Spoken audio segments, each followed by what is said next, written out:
Hello friends, good morning. কেমন আছো তোমরা সবাই? আশা করি ভালো আছো, আমিও ভালো আছি।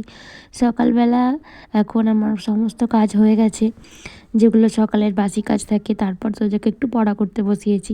তো এই যে ও এখন ওই পাখি, তারপর ফুল, এসবের নামগুলো আস্তে আস্তে শিখছে।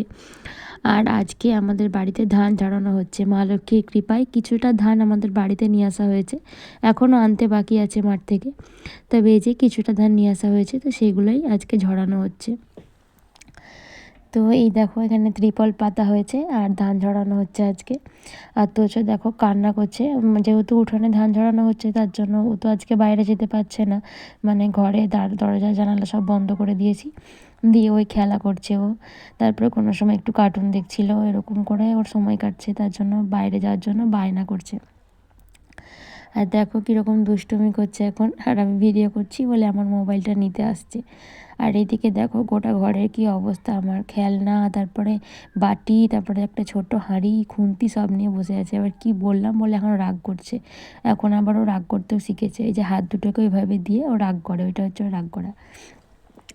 তো এই যে মা দেখো এখন আমাকে মুড়ি দিয়ে গেছে, তো আমি বললাম এতটা মুড়ি খাবো না, একটু কমিয়ে নাও। তার জন্য মা এখন দেখো মুড়িটা কমিয়ে নিচ্ছে, তার আগেই ও মানে একদম মুড়ি দেখতে পেয়েছে বলে মানে মুড়ি খাওয়া শুরু করে দিয়েছে। আর এই দেখো এখন আমাদের ধান ঝরানো হয়ে গেছে, মানে যে ধানগুলো মানে নিয়ে এসেছিলো বাড়ি, সেই ধানগুলো এখনও মাঠে ধান আছে, মাঠেই কুড় দেওয়া আছে, ওগুলো আস্তে আস্তে নিয়ে আসছে।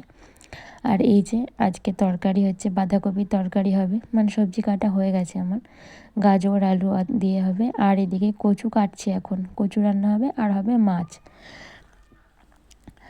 আর এই দেখো এখন তোজো দাঁড়িয়ে আছে, ওর বাবা আসার জন্য অপেক্ষা করছে। আমার সবজি কাটার পর ওকে নিয়ে একটু বেড়াতে এসেছি। আর যেহেতু আমাদের ধান ঝরানো হয়ে গেছে, তার জন্য একটু বাইরে দিয়ে ঘুরতে নিয়ে এলাম, অনেকক্ষণ থেকে ঘরে ছিল। আর আমরা আসার 3 মিনিট পরেই বা 2 মিনিট পরেই ওর বাবা চলে আসছে, এই যে গাড়িতে, ও দেখতে পেয়ে গেছে। তো এবার এইখান থেকে আমাদের বাড়ির গেট পর্যন্ত যাবে ওর বাবার বাইকে, ওটাই হচ্ছে ওর আনন্দ। মানে ও বাইকে উঠতে খুব ভালোবাসে, সব গাড়িতে উঠতেই ভালোবাসে কিন্তু বাইকে বেশি ভালোবাসে। কিন্তু এই যে ওর বাবা তুলে নিয়েছে, ওর বাড়ির মুখ পর্যন্ত আমাদের যাবে, গেট পর্যন্ত, তারপরে তখন নামিয়ে নেব। এখন বিকেলবেলায় ছাদে এসেছি, আর ছাদে কি হাওয়া দিচ্ছে, একদম ঠান্ডা ঠান্ডা হাওয়া দিচ্ছে। মানে এবার আস্তে আস্তে শীত নামাচ্ছে। ছাদে আমার জামা কাপড় দেওয়া ছিল, সব পড়ে গেছে, তোমাদের দেখাই দেবো।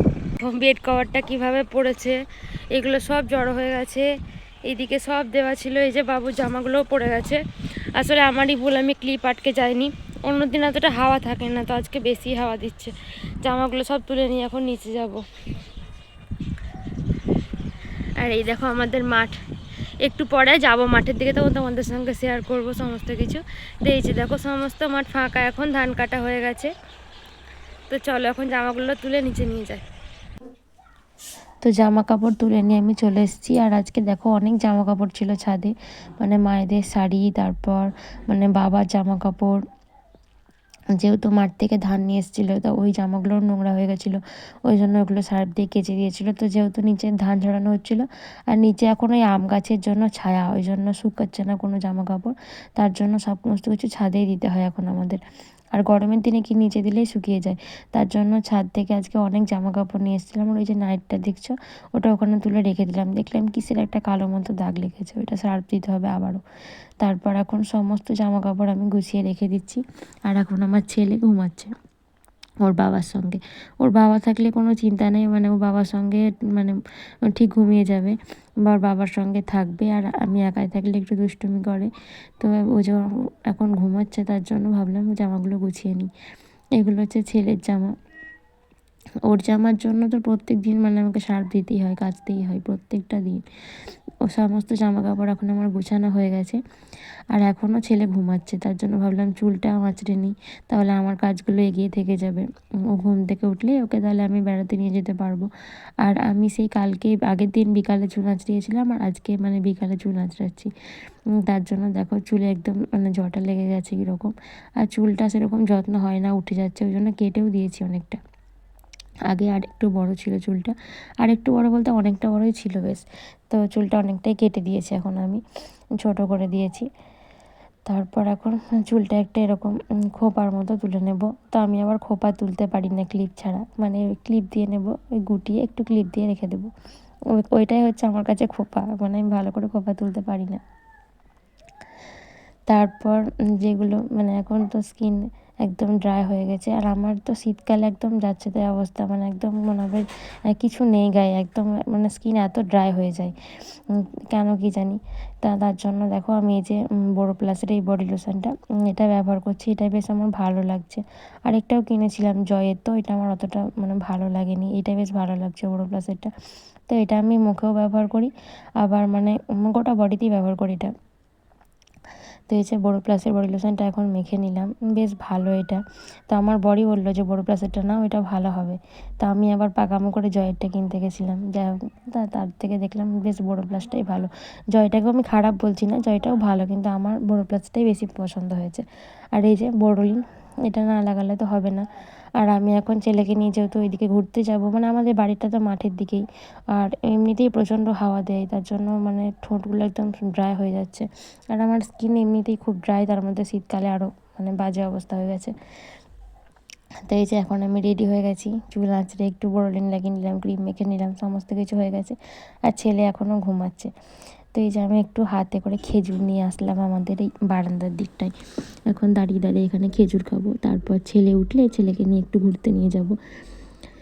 তো এই যে দেখো এখন বারান্দায় দাঁড়িয়ে দাঁড়িয়ে খেজুর খাচ্ছি, আর আমাদের বারান্দা থেকে মাঠটা সম্পূর্ণ দেখা যায়।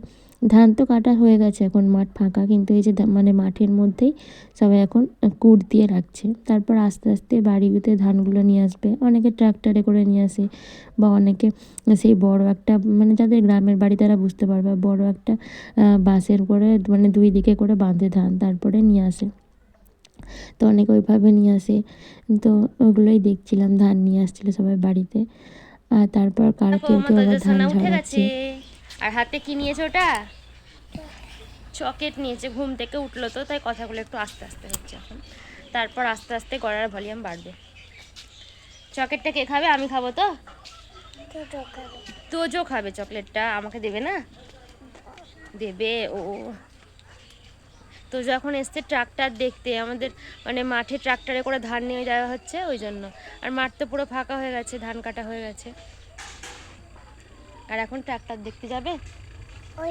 ওই মাঠে ট্রাক্টর চলছে শোনা, আমরা এই দিকটায় যাবো, চলো ওই দিকটায় যাবো, চলো। এই দেখো এগুলো হচ্ছে আমাদের ধানে বাতাস দিয়েছে, কুটি জড়ো করা আছে, এগুলো ধান তুলে দিয়েছে, ধান ঝাড়ানো হয়ে গেছে। আর এখন আমরা কোথায় যাবো? ট্রাক্টর দেখতে।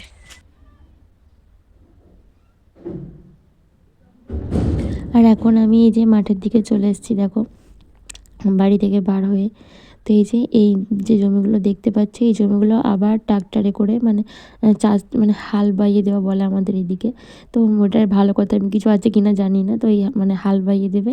তারপর হচ্ছে ওই ট্রাক্টরে করে হাল বাইয়ে দেওয়ার পর মানে সর্ষে ছিটাবে, বা অনেকে গম লাগায়, মানে তারপর হবে গম কিংবা সর্ষে যেটা লাগাবে জমিতে, তো সেটা হবে। তো আর এই দেখো দূরের মাঠে এই যে ট্রাক্টরে করে এখন মানে ধান বওয়াচ্ছে, আবার কোনো কোনো জমিতে আবার মানে হাল বাইয়ে দিচ্ছে। তার জন্য আমি ছেলেকে নিয়ে দেখতে এসেছি। আর আমার ছেলে তো ট্রাক্টর জেসিবি এসব দেখতে পেলে কোনো কথা নেই। দেখতে এসেছে, আর ট্রাক্টরটা একটু দূরে আছে, তো আমি তো ওই জন্য যাচ্ছি না, মাঠের মধ্যে যেতে হবে। তার জন্য আমি দেখালাম, আমাকে এখান থেকে দেখা যাচ্ছে, ও দেখছে। আর এই দেখো চকলেট খাচ্ছে। তো আজকের ভিডিওটা এখানেই শেষ করলাম, কেমন লাগলো জানিও, ভালো লাগলে লাইক শেয়ার কমেন্ট অবশ্যই করো, আর আমার চ্যানেলটা সাবস্ক্রাইব করে দিও। টাটা।